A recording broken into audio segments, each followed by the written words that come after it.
Hello friends, welcome back to my channel Techno Hacker. Today we are going to make a rock, paper and scissor game with Python.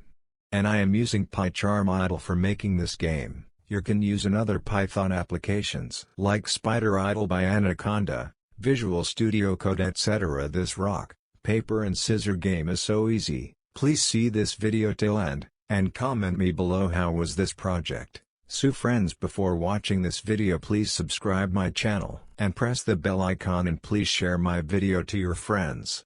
Thank you to all my subscribers. Stay home, stay safe.